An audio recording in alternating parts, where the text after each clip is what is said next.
Warning, incoming game over.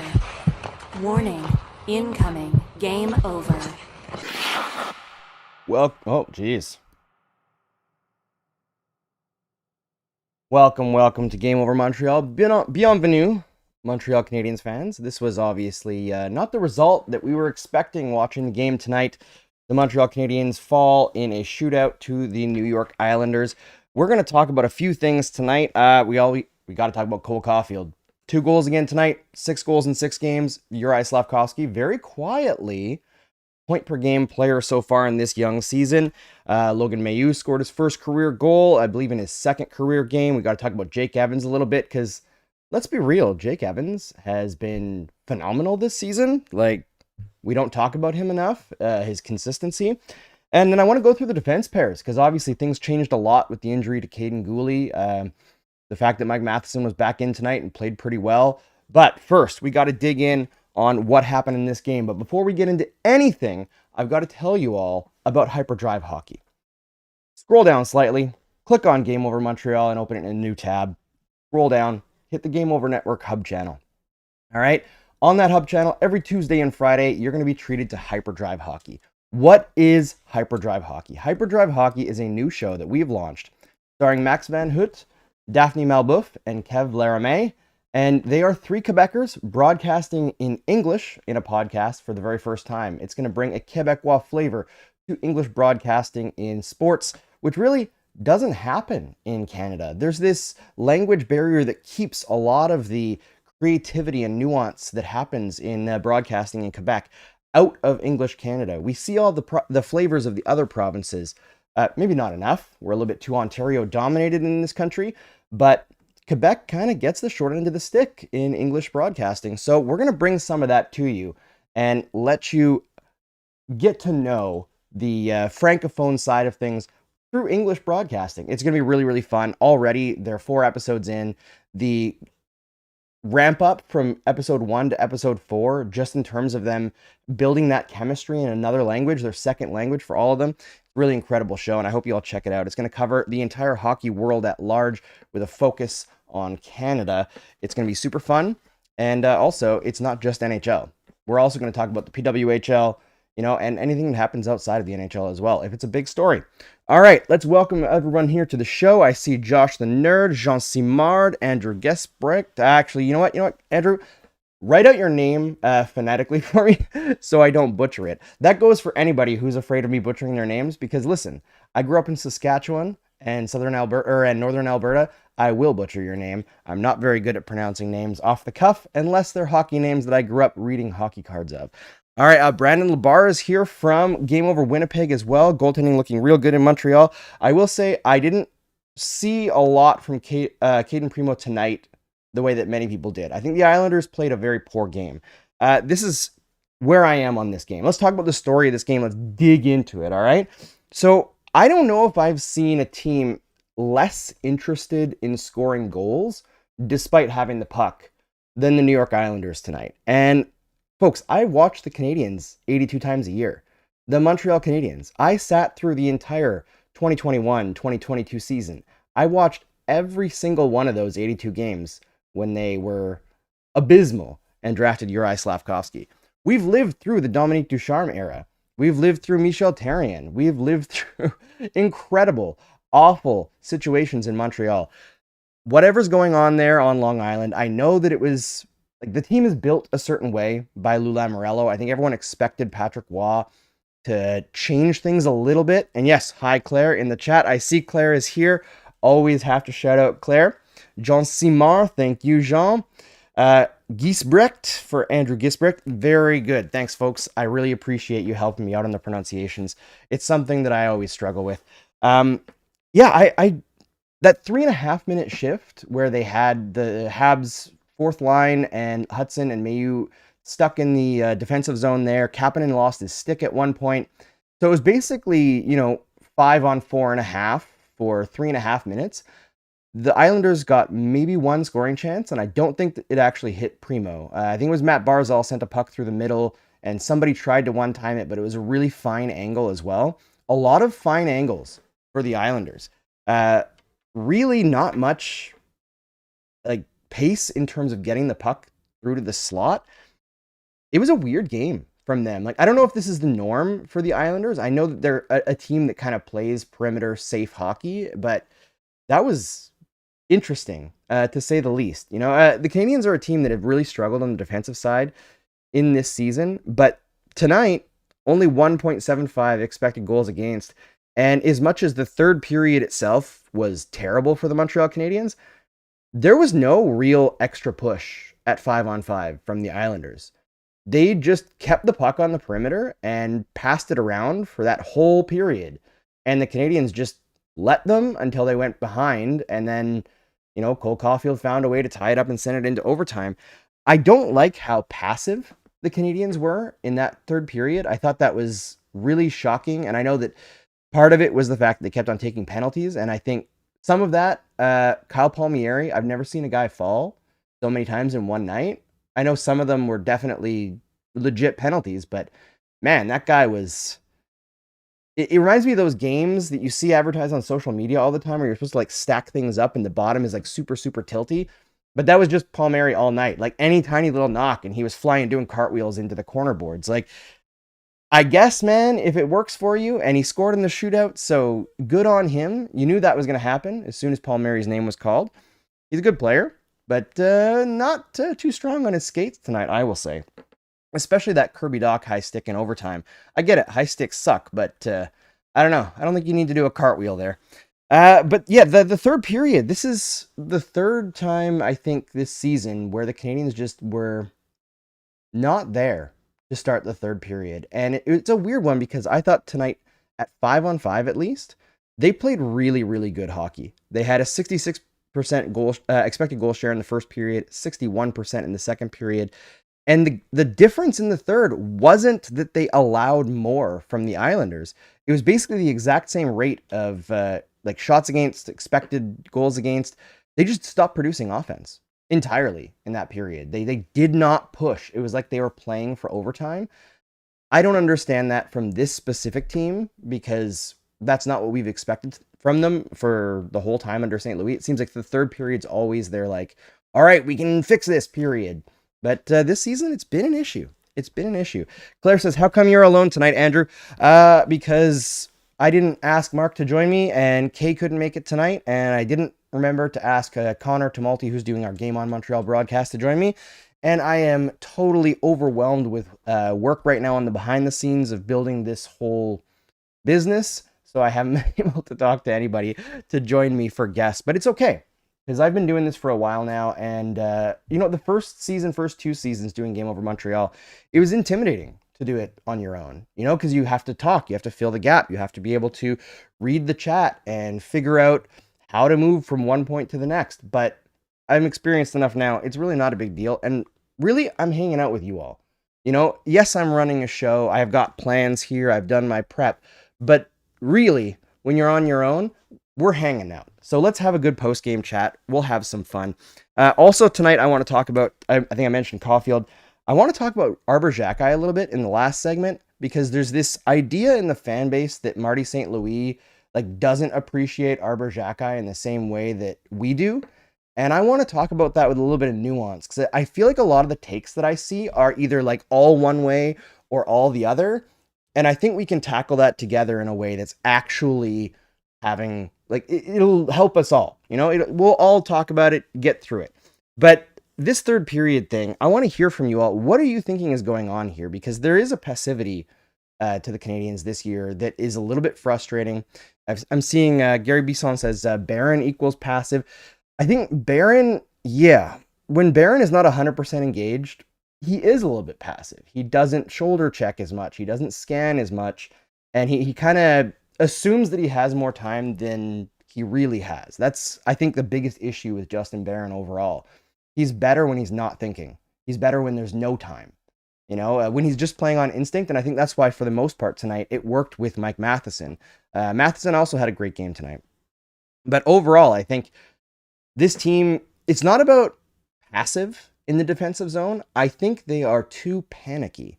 They get into a spot where they know when they're in panic mode and out of position, that I think in that specific mode, they're better than most teams in the NHL. David Savard is a pro at being out of position and in recovery mode and still finding a way to like get a foot or the edge of a stick blade just enough in the way that it stops a play or stops a scoring chance or stops a shot.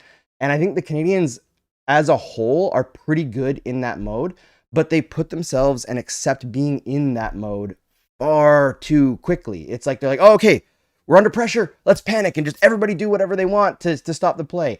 And it results in a lot of scoring chances against and a lot of time stuck in the defensive zone where they can't get the puck and move it where they want it to because they're too stuck playing in recovery mode. They're on their butts or on their knees, reaching for stuff.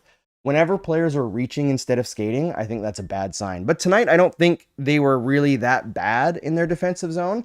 I think that they allowed the Islanders to play the way that the Islanders were going to play, which was passively skating around the perimeter. Like, you want to talk about passive? Yeah, like the shots were tilted in this one. I don't know what the final shot count was. I think it was like 38-31. Does that sound correct to everyone? I'm just going by natural stat trick here. I don't know if they're all the way updated to the end of overtime.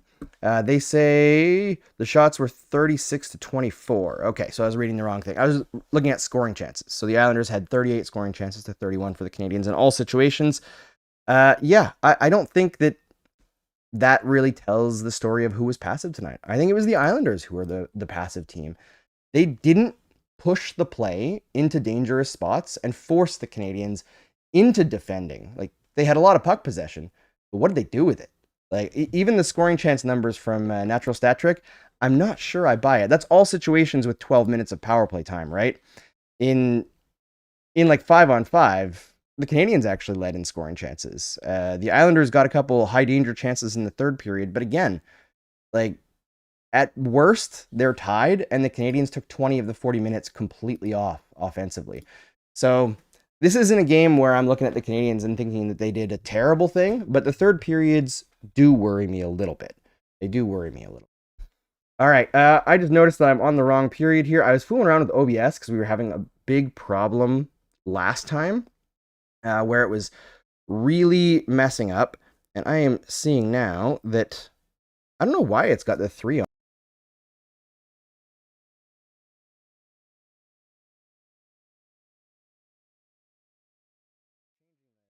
On OBS. I don't know why it's on the third period. Incoming and now it is game showing over. the intro. So we're having fun here tonight, Game guys. over. Let's try that again. All right, we're going to not worry about the overlays tonight, and we're going to talk about Larouche, all right? Larouche is a company in Quebec, or not a company necessarily, I guess, but a Kickstarter kind of situation that operates in partnership with a bunch of different entrepreneurial groups here in Quebec and also the government of Quebec. So we're looking to raise $15,000 in a crowdfunding campaign that's starting end of November, probably, last week of November. We're putting it together now. We're going to have a page live soon for you so that you can register for when the campaign is live and come check out what we're offering. We're going to have little giveaways and stuff for people who donate and support us. It's going to be really, really fun. There's all sorts of stuff involved in it, and I get to build the stuff that we're giving away, which is really fun. So there can be like merch packages. One of the things that we're going to do is my trainer, Kevin Lan, he's going to offer up his services to just come hang out and train with me. So if you want to try out boxing, you can come hang out with me. It's not going to be sparring, just so everybody knows. I'm not kicking anybody's ass, and nobody's paying a couple $100 to kick mine either. I am not somebody who likes to pretend that they could beat up anybody, and I'm not willing to put my brain on the line for a couple $100. So, if you pay the whole thing, maybe I can give you a clean shot for $15,000, but otherwise I got 2 kids to take care of, so I will spar people that I know and trust. All right, let's talk about Cole Caufield. 6 goals in 6 games now. He looks incredible. He's scoring from those angles that we remember from his rookie year and the first half year with Marty St. Louis before he hurt his shoulder. He looks fine. We all kind of knew this was going to happen, right? Like, we saw Caufield last year, the shots he was putting up, the scoring chances he was putting up. It wasn't a matter of not doing the right things. It wasn't like he wasn't pushing play. He brought his defensive game up a notch. He brought his playmaking up like 3 or 4 notches. And now the goal scoring's back. This guy looks like he's going to be absolutely incredible for Montreal. Those contracts between Suzuki, Caufield, Slavkovsky, Caden Gooley, those are going to pay off for such a long time as this team shifts into a competitive window. Doing that now, I know Jeff Gorton has kind of done that before and Kent Hughes has been on the other side, but doing all that ahead of time puts the Canadiens in such a privileged situation. All those players buying in at what might look like market value right now, but frankly is below market value with the way the league is trending. It's going to make it much easier to get to a competitive mode when they need to. So I don't know, what do you guys think about Cole Caufield here? Because I don't know what to say about him anymore, really. He just continually impresses me. His nose for the net, his ability to find those sharp angles and rip shots through. He's so sneaky with the puck. It's just incredible. It really is a privilege to watch these kids kind of grow up together. And this is why fan bases get so excited about rebuilds. Yes, it's the idea of building something towards winning a Stanley Cup. But there's something special about watching a bunch of young players around the same age grow together as a team and the bonds that they build. We've heard a lot from media talking about how tight this group is. And I buy it, even though I think that there's this natural tendency to defer to media about what goes on in the locker room, when in truth, they don't know anything. I don't know anything. The team knows a little bit, but really it's the players in that room that know what's going on. And they're not really going to show that to outsiders unless there's a heck of a lot of trust. And I just don't believe that there's that much trust between media and players in the modern, back and forth, especially in a Canadian market where players are so media trained. But they do seem extraordinarily tight. You can see it on the ice. You can see it on their Instagrams and everything. Romelli says Caulfield's the only one playing good hockey on the first line. I think Slav is good. I don't think he's, crushing it by any stretch of the imagination, but very quietly at a point per game so far. I think he's putting himself in good positions. He almost had another goal tonight. Suzuki tried to do the same thing, whipping a pass down at Slav right at the goal mouth, but it just tipped off his stick and went slightly wide of the post, I believe. So there's good things happening there. I still think Nick is the one who's struggling the most. But again, I saw people getting on him tonight, and I didn't think that was an issue. I didn't think Nick was bad tonight. I think he is just starting slow, and he's getting better, but he's not all the way there yet. I saw a comment here saying that Slavkovsky didn't get a shift in the shootout, or somebody was saying it was weird that he was 8th in the shootout. Now, I assume if he didn't get a shift in the overtime period, probably because of the penalty, right? They just ran out of time. And I think we got to remember that Slav did get hurt at practice the other day, so he played today. That doesn't mean he's 100%. So they could have just decided that he wasn't the best option in overtime. And maybe the shooting thing is what caused them to bump him down the shootout lineup as well. I was more surprised that no Kirby Dach. I know he's not a goal scorer per se, but I thought he looked really solid tonight. I thought he was making good decisions out there. It's just, his line mates haven't been picking up on his plays so far. Yoel Armia actually is, but he can't finish. So what can you do? Dach sprung him on a breakaway tonight. There's not much more that he could do. Dach almost got on the rebound as well, but wasn't quite there in time. Thomas says Dvorak got a few shifts. I know he takes faceoffs, but he sucks. Listen, I think Dvorak has been better to start this season than he has been any other season in Montreal, but that is extremely faint praise. He's been a disaster since Marc Bergevin traded for him. And I don't know how much of that's on Dvorak or just a bad fit or what, but he is not even the player that I thought he was. And from the moment that they made that trade, I was really disappointed. I thought it was a terrible trade. I thought the Canadiens, if they were actually wanting to replace a guy like Danault and continue to be competitive, because I think that's what Marc Bergevin thought he was doing after the Canadiens went to the Stanley Cup final, I thought he was going to go for Thomas Hertl. But, you have to pay heavier prices for that, and he never did. So Christian Dvorak is who they got, gave up a nice pick for it, and the return's not so great. I was confused at St. Louis putting him out there for the last minute. I think he put out Armia and Dvorak and Suzuki. And I get it, it's three guys that you think are good defensively, but Dvorak doesn't have good defensive numbers and really never has. That's just never been a thing for him. I think he was good on the PK a couple years ago before the Canadiens traded for him, but he's been terrible there since the Canadiens traded for him.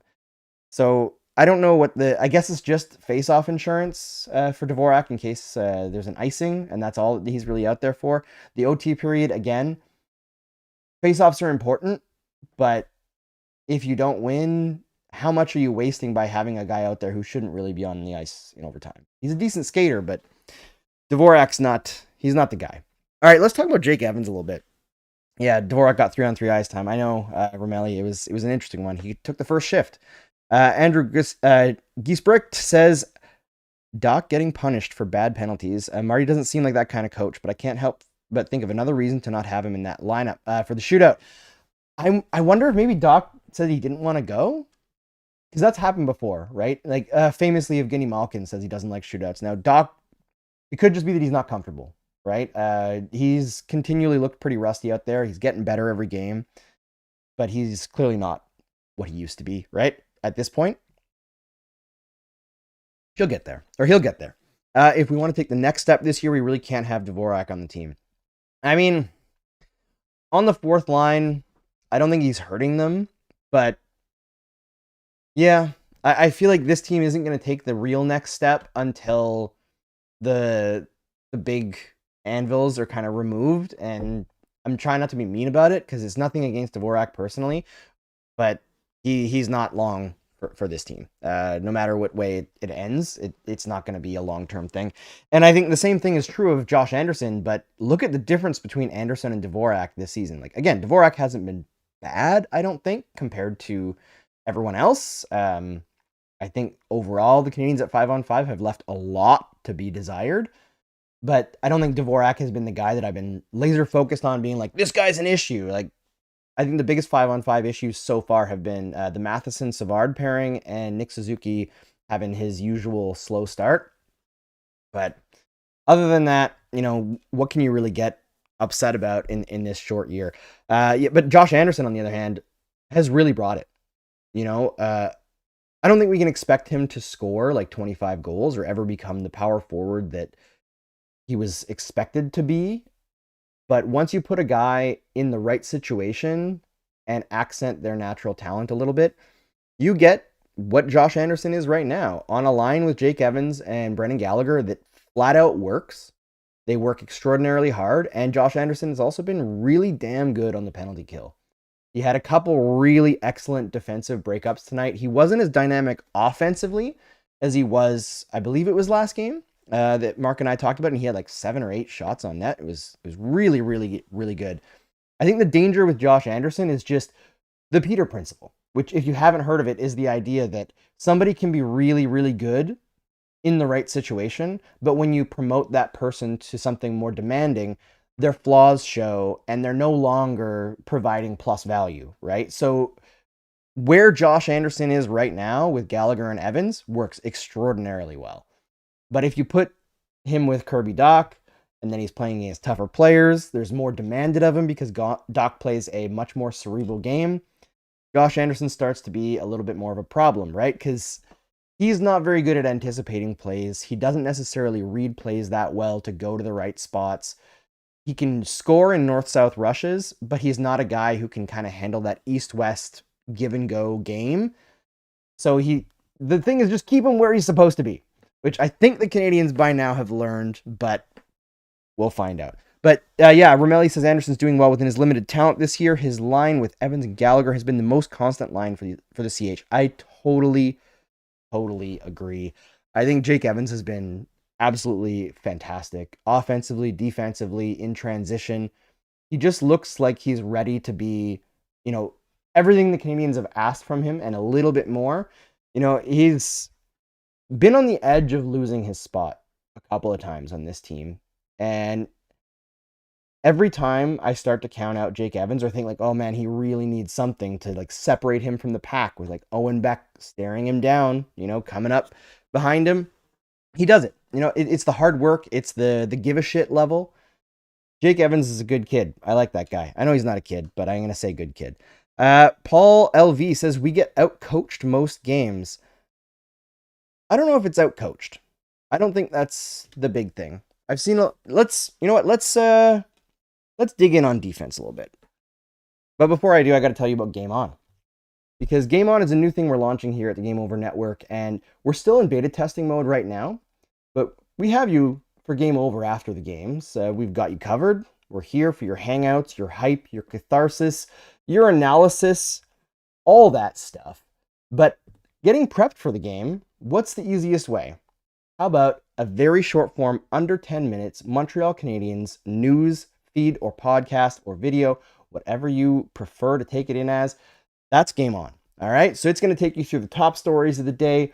If there's any changes in the roster, if there's anything that we need to look into, if there's fun things that the players might have done on social media, all that stuff, a prospect report, all that stuff packaged really tightly by Connor Tamalti on Game On Montreal right here on this channel that you're listening to either on a podcast or watching live on YouTube or on replay. You can find it on the Game On YouTube playlist on the Game Over channel, Game Over Montreal channel, sorry. Or you could search up Game Over Montreal wherever you get your podcasts and subscribe. The Game On feeds will be directly on the same feed as Game Over because they're short, they're pithy, they'll get you ready for every game. It's really fun, and as we're figuring out the format more and more and smoothing things out and figuring out how to best display things for everyone, it's coming together. And once we get there, I think you're all going to really love it and it's going to take off. All right, let's talk about the defense because there's a lot of questions there. The biggest one is probably Arber Xhekaj right now. You know, there's injuries to deal with, but Xhekaj's a healthy scratch tonight. He spoke to the media yesterday talking about how he needs to be better and he's made a little bit too many mistakes. You know, he feels like he's not helping the team as much as he could be. And there were kind of two schools of thought on Twitter. There were people who were like, yeah. And then there were people who were thinking that he's in his own head and it's because the team doesn't support him. And they're thinking about things like last year when he got sent down to the American Hockey League for a stretch. And it just seems like the team is harder on Xhekaj than a lot of the fan base wants them to be. And I understand that it feels at times like he's getting picked on, but I really don't think that's it. I think the Canadiens look at Arber Xhekaj and they say the danger with this kid is him thinking that he's just an enforcer and that they think that he's significantly more. I think that's why he was sent down to the American Hockey League last year. I think he was sent down to work on some kinks in his game and come back better. And that's exactly what he did.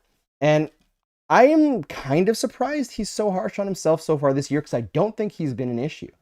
I think he's been one of the more consistent defensemen at both ends of the ice. Not, as skilled as Gooley or Hudson, of course, but he's doing mostly good things. It was more the preseason that I thought that he was a little bit out of control. And even then, the second game in a row where he got a game misconduct, the first person who was behind him was Marty St. Louis. So I think that there's an imagined friction there. Like, I'm sure that there's something between Xhekaj and the Canadiens where there's not quite seeing eye to eye because it seemed like the contract situation was unnecessarily contentious considering how easy that deal was to sign. Like, it's just a very team-friendly deal. But I really don't think that they want him gone or don't believe in him or think that it's all his fault. I think they just wanted to throw everything out tonight, come back with 3 new defense pairs, and just see if it worked. And they wanted to see what Struble was capable of. It's 6 games in. He hasn't got a game yet. And they wanted to throw Logan Mailloux out there. Now, I don't think the defense pairs outside of Barron and Matheson were great tonight. However, I think it was a little bit unfair for Logan Mailloux to be thrown out there with Lena. And I'm not saying that the coaching staff did anything bad or awful, but I do think it was unfair to expect Logan Mailloux to handle those kinds of minutes. And yes, he scored a goal tonight. It was a great goal. Absolute ripper. He put himself in a great spot, closing down after an Anderson and Evans rush. It was a great moment for the young kid. However, he handled the puck like a bomb all night. He looked extraordinarily nervous. He was a defensive liability. It wasn't a great game for him. But playing with Lane Hutson, he's playing against top players. He's playing a lot of minutes. He's playing in high leverage situations. I don't think that's the way to break in a guy like Logan Mailloux. You can do that with Lane Hutson. But Logan Mailloux needs to be broken in the same way that he was last season, which was on the third pair. He doesn't need to be thrown to the wolves. That's really what you do with a superstar, not somebody who might possibly be an NHL player one day. That's my opinion on it. I don't think they need to do that anymore. Joshua Smart says that Arber needs more of a chance. I just don't get it. I think they're giving him chances. It just came down to Barron is a right-handed player, so he gets to stay in the lineup. David Savard's not going to get scratched. And let's be very clear. I like David Savard, both as team dad and as a player. I have a lot of respect for the way he plays the game, but he has been abysmal to start this season. Coming into this game, he had an on-ice expected goals for percentage of 22%. 22%. Now, he had a better game tonight. Not that much better, but a better game tonight, mostly due to being on ice when there was some offense going on. I think there's some kinks that need to be worked out in this team. Execution is just not great right now. I know everybody's anxious to blame the coach and blame the system, and we know from the last couple of years that the defensive system is not great. Like I mentioned earlier, way too much panic mode. Way too much willingness to just let the other team control play and not get in the way and force turnovers. But without Caden Gooley, it becomes a lot tougher on the defensive end, and they didn't seem to suffer too much tonight in terms of being just overpowered. And I think it's an execution issue more than anything. It's a lot of the veterans who've shown up really slow to start. It happens. I'm not worried at this point, but it's not a great look for the Montreal Canadiens to start the season in a year where we all expected them to take a step. In the preseason, the results looked pretty darn solid at 5-on-5. They haven't been so far this season. This was a marked improvement. The last game was also a marked improvement, so we're trending in the right direction now, but it's got to trend a lot more in the right direction for a longer stretch before I believe that this team is ready 5-on-5. Special teams have looked a lot better of late to start this season, but overall, they've got some work to do. Romelli says, did we get an update on Gooley? How long is he going to miss? I haven't seen an update, but if anybody has seen one on any social media or from the team's official accounts or anything like that, make sure you post it in the chat so we're all here. JM says, I wish MSL would try Arber as a forward. One of the hardest shots ever recorded in NHL history, not being used, could be a power forward. I mean, I guess that's what Florian's there for. So maybe they're saving that until Florian makes the NHL and they'll throw Arber out there at forward for a few shifts. But I think Xhekaj's game is more suited to defense just because he's so good at protecting the puck and winning those puck battles. He might be able to make some hay as a forward. If you go back and watch the Montreal Canadiens during their heyday, that 4 straight Stanley Cups at the end of the 70s there, you'll notice that Scotty Bowman throws defensemen out as forwards all the time. In fact, his power play units often ran Savard and Larry Robinson as forwards to start. On the faceoff, they would have the defensemen as forwards and just overpower the team and get to the front of the net and just create absolute chaos. So, hey, if Marty wants to find some inspiration from the past and throw Xhekaj out there for a power play shift on the second unit and just tell him, make some chaos, I am 100% for it. Especially if you want to throw out 2 defensemen there and have maybe Barron patrolling the blue line. If Matheson has to miss some games, obviously Hudson will get the call right now, either for power play 1 or power play 2. I'm guessing Matheson will get the power play 1 spot for a bit while Hudson is playing, 30 minutes a night? I don't know how much he played tonight, but it seemed like he barely left the ice. Just an absolute pro. Okay, only 24. Mike Matheson played 28 tonight, so still leaning on Matheson a little bit, even though he got hurt.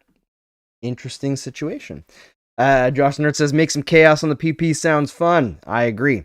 I just don't see how he can get better if he's being sat and only getting 10 minutes, Joshua Smart says. This is referencing Xhekaj. I don't know what his ice time is so far this season. I will check, but I'm assuming that he's getting more than 10 minutes just based on the quality of play that he's shown so far. But, one thing I will tell everyone is, like, I totally get it. There's a lot of things that aren't going super well for the Canadiens to start this season. Losing this one tonight probably stings for a lot of folks watching.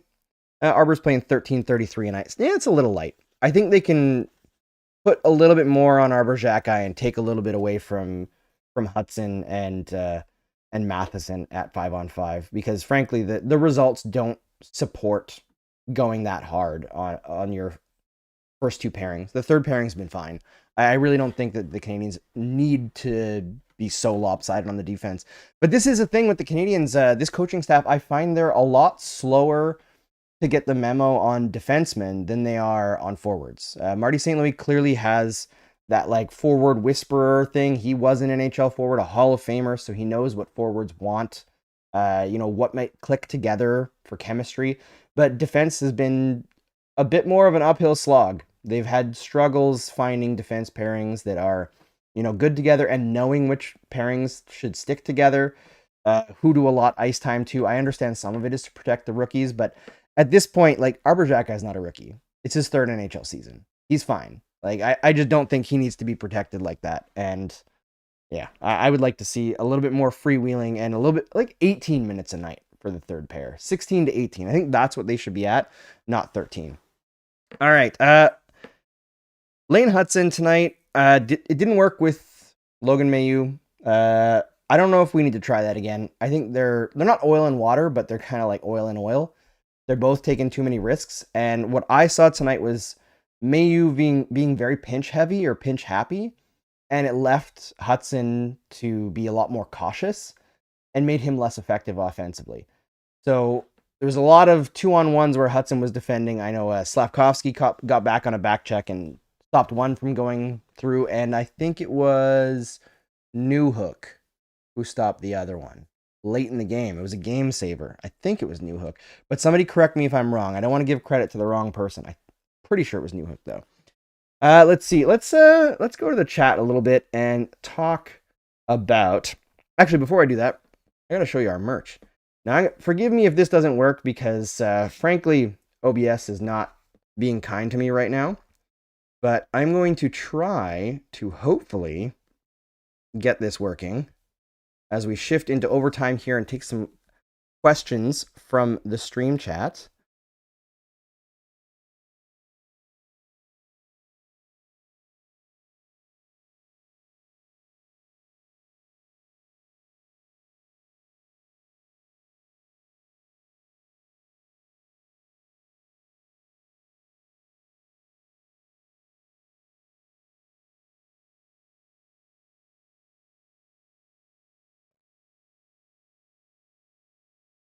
All right, folks, for whatever reason, it doesn't want to bring my mic through, and it's also not even picking up that I changed the overlay on this thing, so I'll have to talk to Kevin Laramie and see what happens, but I'm wondering what I can do there to fix it. Anyway, our merch is live. If you rewind a little bit, you can scan the QR code that was up. I am going to try to get that back in, see if I can just add it into my source here, and we'll see. But what can you do? There's only so much that you can rely on from a free program. So let's do this here. I will add an existing scene. See if that works. I think it'll work. Let's see. Can you hear me now?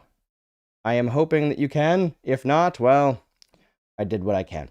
All right, so Brady Chalice from Game Over Winnipeg has designed this merch. We have 3 lines out right now. We have the skater design, which, oh no, I'm not wearing it. I'm actually wearing a Lord of the Rings shirt right now for Pride Month.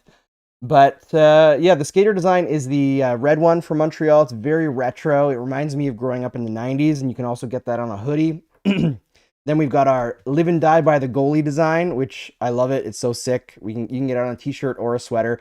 And our established design is very much like inspired by modern streetwear. You can check those out. We've also got a sick coffee mug, which I can't wait because, it's better than this one. I'm going to get a big one of those. There's 2 sizes of coffee mugs also you can check out. There's an extra size if you like your coffee a lot. So you can check that out. And of course, there's some other stuff in there too. And there's a sale on the established line for the rest of October as well. Just a small sale, but get a couple bucks off a shirt. And frankly, looking at how we put things together and the price points that we put on the products, I saw how much certain other companies are upcharging on these print-on-demand sites. And yeah, we lowered the prices for y'all because frankly, it's shitty out there right now. It is really hard to live in Canada. Wages are shit. Groceries are extremely expensive. So I don't want to throw out there a shirt that, we're making incredible amounts of like percentages on for like $90. That it's just not right. So the shirts that are out there, the skater design is cheaper because it's only printed on the front. The other ones are more expensive because they're printed on the front and the back. That's the difference. We're trying not to upcharge people. We're trying to get stuff out there that's cool and desirable that isn't going to break the bank. So we hope you like it. We're really excited about it. And the stuff that Brady's going to design over the next little while here, it's really incredible. So I'm excited to show you all that stuff. And it's going to be awesome. All right. So let's go back to our regular solo overlay here and finish this show out, which, again, switched my overlay, even though I didn't tell it to switch it. Stupid OBS. All right, let's get some questions from the stream chat coming in here because it's always fun to chat with you guys. Joshua Smart says, great merch though, pretty dope. I agree. Claire says sound is gone. That's from when we fixed it before. Robert Rice. Oh, Robert, how you doing, man? I haven't talked to you in too long. I hope you're well. For those who don't know, Robert Rice used to write Catching the Torch, which was the prospect report for Habs Eyes on the Prize back when I ran that website from 2012 to 2015. Robert used to be our prospect guru. He's less in the hockey space now, still tweets, but I know he's a voracious reader and a heck of a hard worker. And also like 6'5", I think. Robert's a big dude. All right, he says, Mailloux should shuffle back to Laval for now. I get he was a fill-in, but since nobody who plays left can balance his play right now, he isn't going to help. I agree. The goal tonight was great. I think it's a great moment for him, get that puck and then head back down. And I just don't think that he's necessary right now, especially if Matheson's not injured. JM says, with such a bad power play, why not try Arber in front of the net? Worked with Chara and Bufflin. Would be tough to move him. We actually talked about that earlier, JM. We talked about introducing some chaos with Arber Xhekaj as a forward on the second unit. I'm for it, but the power play is okay. I don't know what the execution rate is so far this season, but they scored tonight in their 5 seconds of power play time, as opposed to the Islanders with their 12 minutes. So that's something. The special teams are looking okay so far for the Montreal Canadiens. It's been 5-on-5 that's been the worry, which was kind of the opposite of the trend last year. So I guess we got to hope that they figure it out at 5-on-5 and keep the power play going. Yeah, the Canadiens have the second best penalty kill in the league right now. Oh, their power play is terrible. 13.6%. So it'll be a little bit better than that after tonight because they got a power play goal tonight. But yeah, it's the same as it usually is. For some reason, I thought it was better. I guess it was just a couple power play goals earlier. All right, what else we got here? Joshua Smart says the red shirt looks like an old school 90s gear. That's exactly what we're going for. Part of the fun of getting to build Game Over from scratch, it's intimidating because we have to build it from scratch. We don't have that big SDPN fan base built in that allows us to launch a little bit more effectively. We have to rely on our amazing community to kind of spread the word for us, tell their friends, and like the stream and subscribe, all that kind of fun stuff, and be slaves to the algorithm and make a lot of content on social media to get ourselves out there and get the word out. But one of the fun things has been able to, from the ground up, decide what things are going to look like, what things are going to feel like. And, you can see looking at this, like the overlay for Game Over, we've got the boards there. We've got the score clock. It looks very analog. Our intro has a reference to Reboot, which if you grew up in Canada in the 90s was like ubiquitous. It was the first ever CG, cartoon TV show. Really incredible show from back in the day that's actually kind of hard to find now, but like hardcore, deep dive Canadiana. And we want to lean into both that and the idea of just like that analog feeling, right? We're in a digital world now, and we're so disconnected, but that like nostalgic connectivity to, almost like your electronics, it kind of like brings you back in. So like the thought behind our overlays is we want you to feel like you can smell the ice. When you're on this, we're separated. We're through computer screens, we're through cameras, you're typing on your computer or your phone, but we want to feel like we're here together, like we're still here in the rink talking about the game, and you've got that feeling that you all know of when you're growing up, when you go into a skating rink, that distinctive smell of the ice being scraped off by the Zamboni. That's what we're kind of looking for. And yeah, the retro stuff, I'm not big on like nostalgia for nostalgia's sake, but I think some of that stuff is really fun. Marco Larrabee, welcome, my friend. Thomas says, do you see a future for Newhook on the team? He doesn't seem to be showing much ceiling beyond what he is. I think I wrote an article for Montreal Hockey Now last year on where I expect, players who are currently on the team to fit long-term, if they fit long-term. And I got some pushback that I had Newhook on the third line because he looked pretty strong at the end of the year last year with Joshua Waugh as a second line. And it just comes down to where I think he'll fit. It's the same kind of question with Josh Anderson. Is Josh Anderson a top six forward? No.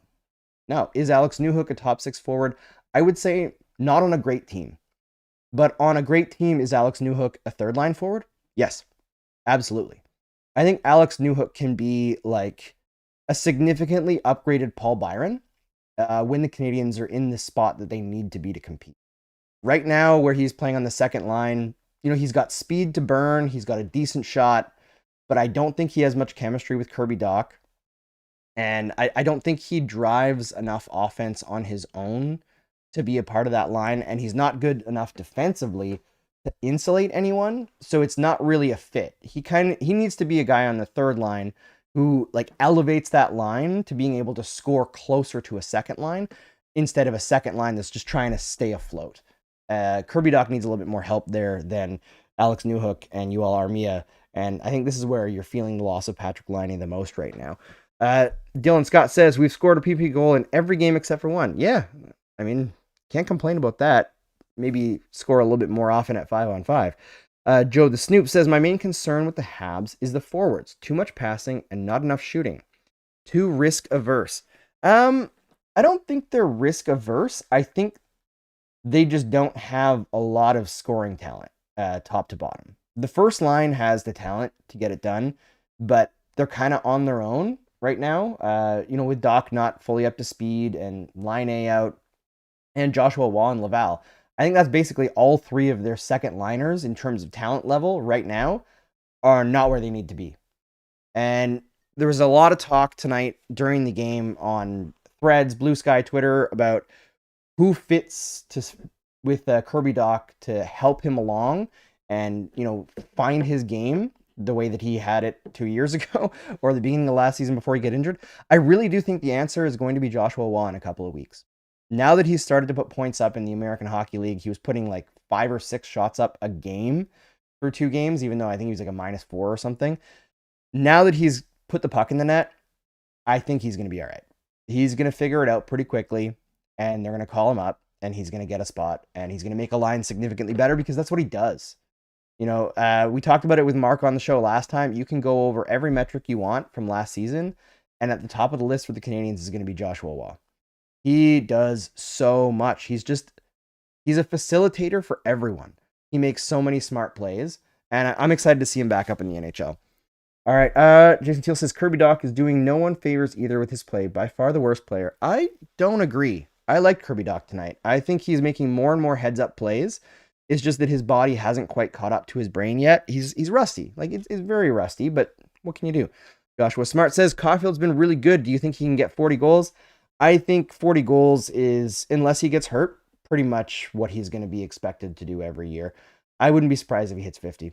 If Suzuki can start getting back to what we expect, Lane Hudson's here now, there's enough. He can get 50. I don't think it's going to be that big of a deal for him.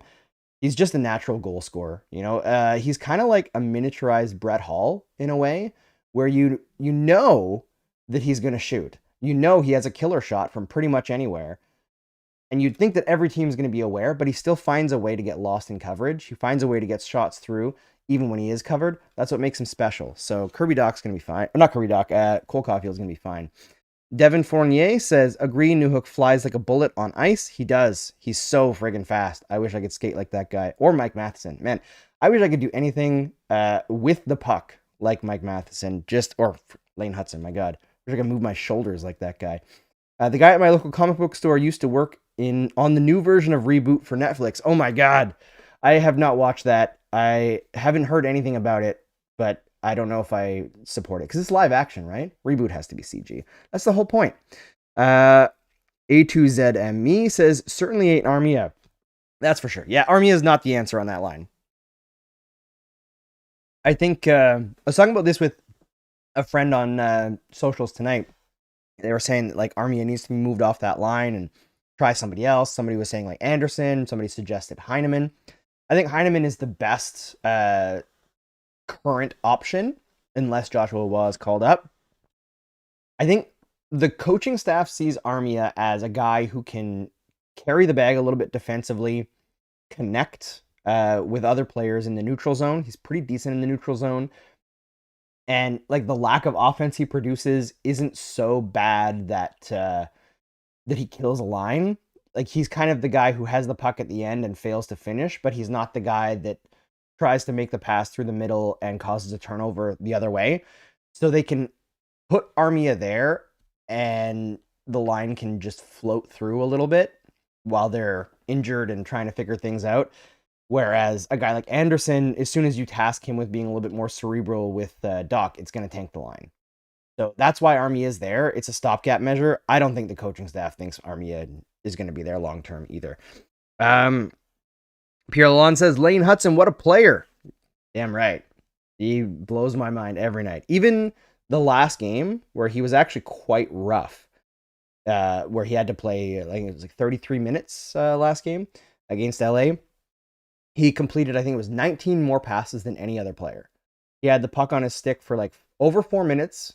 And there was only like 5 players in the last several years who had the puck on their stick for that much in a single game.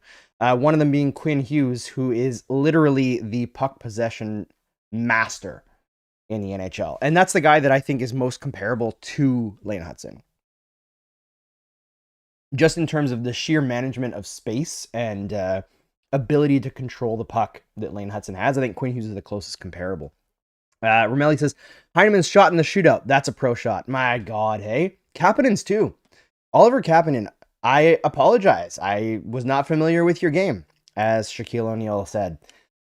I did not know that he could fire a bullet like that. Like this far above the goalie's pad and this far below the goalie's glove. Like, that's a perfect shot. That's a perfect shot. So I'd like to see Kapanen get a little bit more confidence to shoot in game situations, because if he can shoot like that, you know, teams are going to have to respect the hell out of Heineman's shot. They already know that. But if Kapanen can shoot like that too, maybe put those guys around Kirby Doc. You know, I don't know if Newhook deserves to be demoted necessarily compared to the rest of the roster, but give the rookies a chance with Doc. See what happens.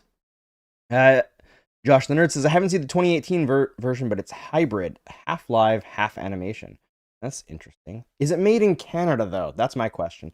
Devin Fournier says, I agree. Michael Motorcycle also glides on the ice. Yeah, Mike Matheson is an absolute beast on skates.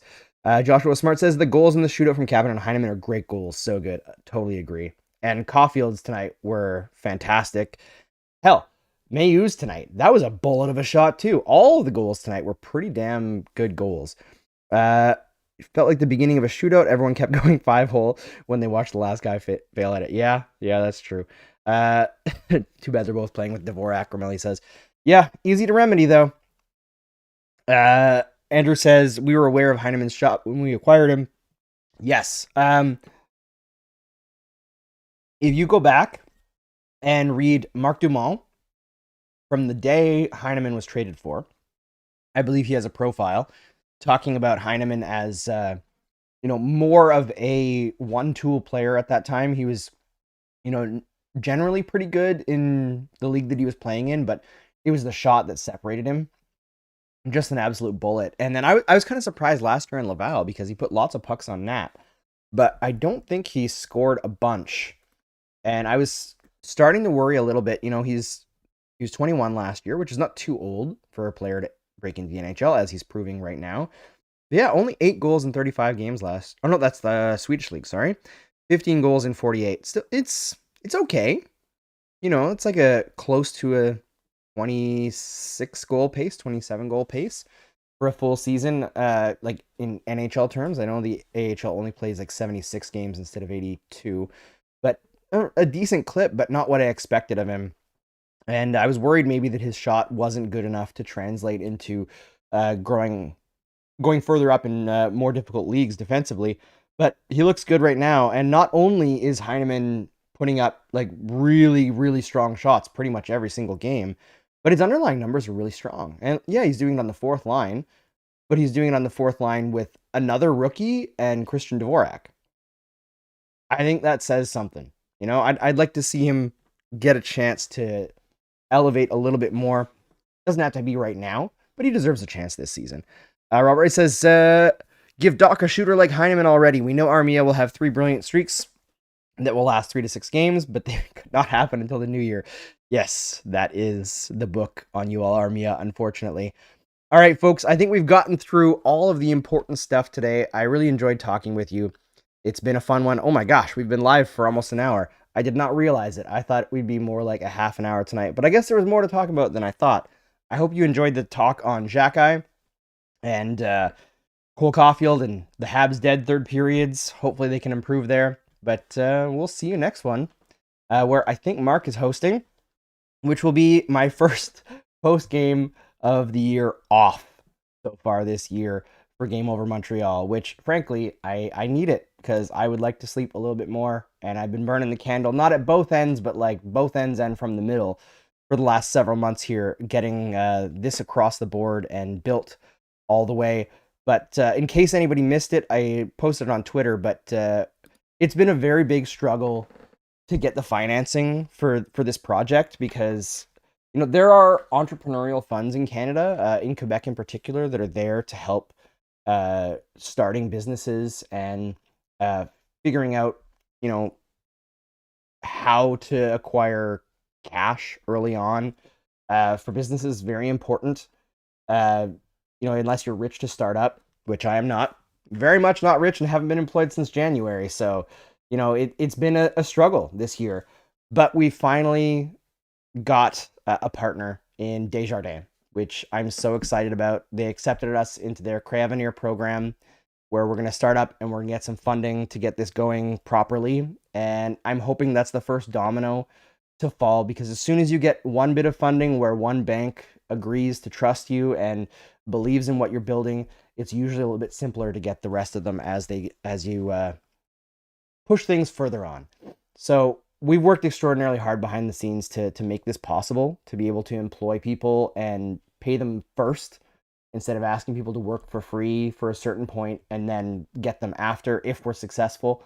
I don't want to do that. I want people to be paid for the work that they're putting in and be part of what we're building. That's why everybody in Game Over has a path to company equity. But now that we've got this ball rolling and we actually have some funding, the stress levels are lowering down and I can start sleeping a little bit. And I'm so excited to share with you what we're planning to do, because while it looks a little bit bigger right now than what we were doing before in terms of scope, what you're seeing is not even close to what we actually want to do. We're beta testing right now. We're adjusting to workflow. There's 30 people who are all being trained on the fly, live during the season. It's really chaotic right now, but it's going to smooth out and become something really incredible. So I really can't wait to show you all some of the things that I'm working on with Mark behind the scenes. You may not see it for a year or even longer, but when we drop it, I think everyone's jaws are going to drop. There are incredible things in the works at the Game Over Network, and we really, truly can't wait to show them to you. I'm Andrew Berkshire. This is Game Over Montreal. Please like the stream. Please head to thegameovernetwork.com to find everything that you can about our organization. Watch Hyperdrive Hockey. Check out our other shows as well. Watch Game On Montreal every Monday through Friday, as Connor Tumulty will bring you your Habs news every single day in under 10 minutes. I'm Andrew Berkshire. Please have a great weekend and have a good sleep.